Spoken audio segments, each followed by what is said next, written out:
While WWE under the stewardship of Triple H is a vastly superior beast to the WWE seen under the maniacal reign of Vince McMahon's final few years, there are still plenty of problems with the present day WWE, and that's what we're looking at here. So with that in mind then, I'm Andrew from What Culture Wrestling, and here are 10 things that WWE needs to stop doing immediately. Number 10, hit row on the main roster. Clearly, some of Triple H's rehires of 2022 and 2023 have been better than others, but few acts have failed to click on any sort of level as much as hit row. In the group's previous iteration in NXT and on the main roster briefly, it was Isaiah Swerve Scott who was the focal point of the group, with B-Fab, Top Dollar and Ashanti the Adonis serving as decent supporting players to Swerve's undeniable star power. Now, of course, Swerve can these days be found in AEW under his Swerve Strickland guys, and the remaining trio of hit row have floundered in Swerve's absence. As a hand-slapping, energetic babyface act, fans didn't give a damn about hit row upon the three's return to the company back in August. It was a little bit sad and slightly uncomfortable to hear Fab, Dollar and Adonis put their all into their pre-match raps, only for those raps to play out to an apathetic crowd. Many had suggested that some of hit row's problems could be served by turning the three heel, and just such a turn played out towards the end of last year. Unfortunately though, the act is still an awful one that garners minimal reaction. In fairness, Ashanti the Adonis is a decent in-ring worker, B-Fab has something, but Top Dollar, he just carries himself on screen and on social media as if he's the second coming of The Rock, and not in a ooh what a cocky heel way, the way you'd love to see Top Dollar get his ass handed to him by a babyface, but more in a seriously mate, have a word with yourself way. As babyfaces, hit row have sucked. As heels, hit row continue to suck. The best option right now would be to send the entire trio back down to NXT to work on their craft in the hope of finding something that clicks with audiences. If not, hit row's return to WWE may be a rather short one. Number 9, those painful ad break spots during premium live events. While there's clear plus points to WWE having tiered pricing options for the WWE Network and their Peacock service, there are so many times during the premium live event where those who pay the most for this service are left twiddling their thumbs as yet another bunch of countless promo spots and montages play. For those who opt to pay $4.99 to watch content through Peacock, that price point comes with the inclusion of adverts. The problem here though is what the viewing experience is like for those who choose to pay the higher fee of $9.99 to watch ad-free action. With WWE not wanting anything of note to happen during Peacock's ad breaks, that means that premium live events, they're basically put on pause. So to fill that time, the $9.99 subscribers find their screens filled with nothing video packages designed to spotlight, say, Bobby Lashley or Charlotte Flair or promote an upcoming event for no particular reason other than there's broadcast time that needs taking up. Obviously those watching on demand can skip through any such montages, but it makes for a somewhat jarring viewing experience for anyone tuning in live to watch a premium live event. Number 8,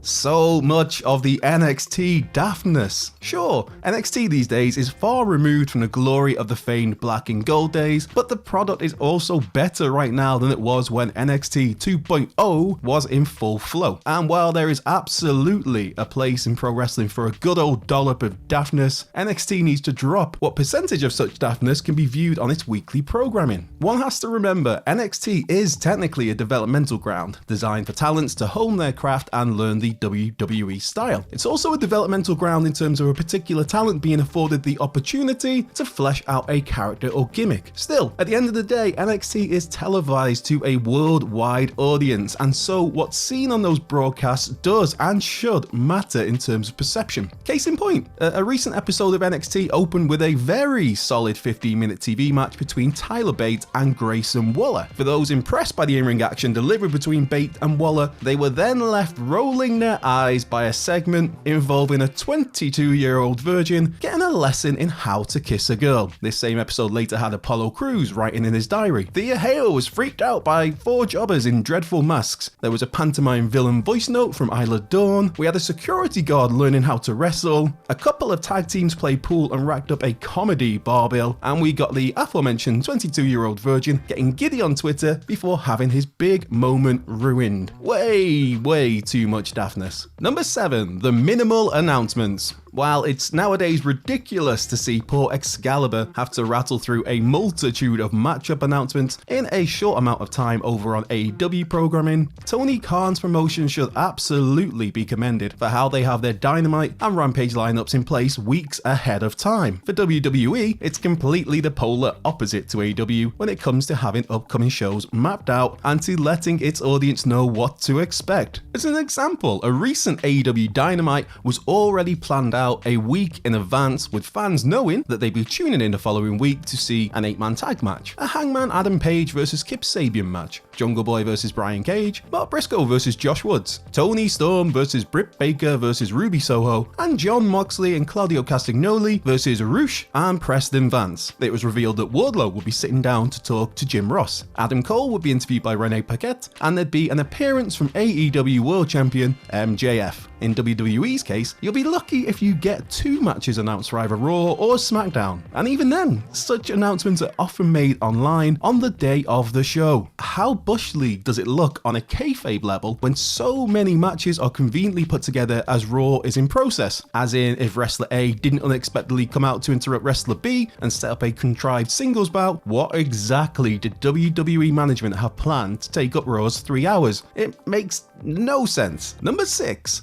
Stop allowing Road Dogg to do his podcast. For many wrestling fans, wrestling podcasts are part of their weekly or daily routine. While there's clearly our own fantastic What Culture Wrestling podcast output, there's a whole array of other great content out there too, be that from outlets such as the Wrestling Observer to podcasts from those within the industry like Dax Harwood, Jim Ross, Chris Jericho, Kurt Angle, Eric Bischoff, Arn Anderson, Jeff Jarrett, Kevin Nash, and the man many love to hate, James E. Cornette. And then there's Road Dogg. Yes, Bruce Pritchard may currently have his own podcast and be an active WWE Senior Vice President, but at least Pritchard's pod chatter doesn't particularly impact WWE. For the Road Dogg, Brian James, his podcast often seems to conflict with his present-day role as WWE Senior Vice President of live events. Case in point here, the DOGG's podcast comments about Dax Harwood have reignited a beef between both men. Of course, this being the one and the same Dax Harwood whose AEW contract is expiring in April and who has very publicly addressed that he and Cash Wheeler returning to WWE is a very real option for the pair right now. Would digs and half-arsed apologies from Road Dogg be enough for a talent to turn down WWE? Likely not, but it's still something which could be a factor when a free agent is weighing up the various options and destinations available to them these days. If you're going to have any WWE VP do their own weekly podcast, why not give William Regal a nudge to restart his Gentleman Villain pod? You know, as in a polite, professional, humble icon of the business.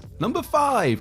The major lack of character development. Mia Yim and Piper Niven are 2 extremely capable, talented wrestlers. So why did the pair's recent match on Raw play out to utter crickets at Brooklyn's Barclays Center? Clearly the fact that Yim and Niven were given less than 3 minutes to impress is of course one issue, but more problematic is that audiences haven't been given a reason to care about either individual. What do we know about the Mia Yim character since she's returned to WWE? Okay, she's buddies with AJ Styles and the Good Brothers, and she likes to go by the Meechin nickname. Great. With Piper Niven, she thankfully dropped the Doudrop gimmick when she returned to WWE programming at the Royal Rumble. But what's the kayfabe reason for Piper to revert to her former moniker? And why was now the time to do so? All that we know from WWE TV is that Niven is a heel, and that's about it. For fans to be invested in a wrestler, they need a reason to care. You look at any even half over current act, and there's clear-cut characteristics on display. This is far from just the problem with Mia Yim and Piper Niven, don't get that confused, for there are numerous members of the Raw and SmackDown rosters who lack any sort of true character definition right now, and until that is rectified, those talents will continue to struggle to connect with audiences.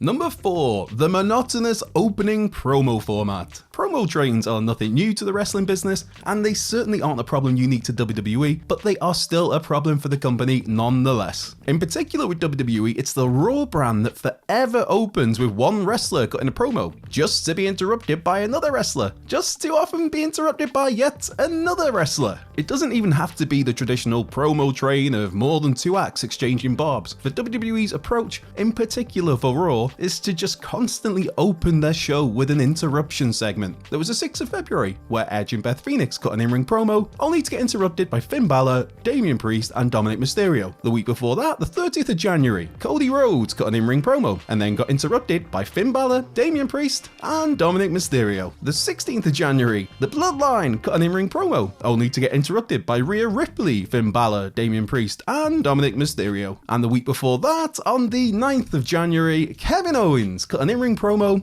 only to get interrupted by JBL and Baron Corbin. Of course, for those wondering why the 23rd of January episode of Raw wasn't mentioned there, that was Raw 30, and there was the whole different format, complete with an awful opening promo from Hulk Hogan, brother. Starting a TV broadcast with a promo interruption, or even a promo train involving multiple acts is absolutely fine. But seriously, can we not start to mix things up a little bit from week to week? How about starting with, a hot wrestling match from the get-go? Maybe dropping a little backstage chaos? Something, anything, but just the same old tired show opening trope each and every week. Number 3. Standing around in the ring. One of the more baffling tropes WWE has introduced in recent years is having a talent stand around in the ring for a ludicrous amount of time as they wait for something to happen. For example, a wrestler will make their way out to the ring, complete with their usual entrance pomp and circumstance, then the show will go to a commercial break. Upon returning from that ad intermission, the video package might air. Another star or two will be interviewed backstage, and only then will the person stood out in the ring either get to cut their own promo or be greeted by whichever opponent they're scheduled to face. There are regularly instances such as this where a wrestler is left to twiddle their thumbs in the ring for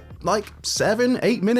Then that wrestler will have to be all smiles and poses once the focus finally returns to them. Just stop it. Number 2, Bray Wyatt. This is not to say that WWE needs to immediately stop Bray Wyatt's time with the company and once again wish him well in his future endeavors, but the market leader needs to do something to stop the current stench Wyatt is bringing to WWE programming. It's clear that Wyndham Rotunda is an extremely creative person, a fantastic orator, and more than capable in the ring. Yet the way he's presented in WWE is continuing to drag him and those around him down. It would be fair to say that the Wyatt family as a collective certainly benefited all involved at times, but who has ever entered the rivalry with Bray and emerged unscathed in terms of their character and or the crowd response to them? Let's take a quick look at a few people. Braun Strowman was literally drowned on pay-per-view by Wyatt before then dropping the Universal Championship to him a month later at SummerSlam 2020. Babyface Seth Rollins was made a laughing stock after his feud with The Fiend in 2019. Uber tough bastard Dean Ambrose had the willies put up him by a freaking lantern back in 2014. Earlier that same year, the legs momentarily were taken from under Daniel Bryan when he fell under the spooky dooky spell of Wyatt. John Cena looked like a total idiot after he lost to Bray due to a spooky kid singing. And then there's poor Randy Orton, who has shared black goo, refrigerator wars, fake MAGA-infested rings, and more with Wyatt over the years, including attempted murder when Randall Keith set the Fiend on fire. Throw in Roman Reigns, Chris Jericho, Finn Balor, and even the often maligned Kane as just a few other examples of those who were hindered by feuding with Bray Wyatt. Thankfully, LA Knight's sheer charisma and personality means he should just about be fine moving forward after the pair's Mountain Dew pitch black BS at the Royal Rumble. WWE has proven with the Bloodline that they can still exquisitely deliver long-form storytelling, but the whole Wyatt 6 guff and Captain Howdy mystery needs to seriously start to chug along at a brisker pace. It's been over 4 months now since Bray Wyatt returned to WWE, yet what more do we know about Bray and all the spooky stuff that surrounds him now than we did when the Eater of Worlds returned last October? Nothing. We don't know anything more about this guy. Number 1, no world title presence on Raw. Whether the undisputed WWE Universal Championship is once again split into 2 separate entities or not, there absolutely needs to be a world title presence on Raw once WrestleMania 39 is is in the rearview mirror. It's long been reported how WWE has discussed splitting the two belts that are currently in the possession of Roman Reigns, and likewise there have been rumblings that USA Network executives are keen to have a World Championship on the Monday night flagship show. WWE has a couple of options on this front. The most logical may well indeed be to re-establish the WWE Championship and WWE Universal Championship as individual beasts, with one of those titles housed on Raw and one based on SmackDown. However, should WWE decide that it still doesn't want to split these belts, the other sensible option would be to just have the undisputed WWE Universal Champion actually appear on Raw on a regular basis. Granted, Roman Reigns and his schedule means that the Tribal Chief doesn't necessarily even appear on every single episode of SmackDown these days, but it's laughable how few Raw appearances Roman has made since taking that brand's top title from Brock Lesnar at WrestleMania 38. So, there are 10 things that WWE needs to stop doing immediately.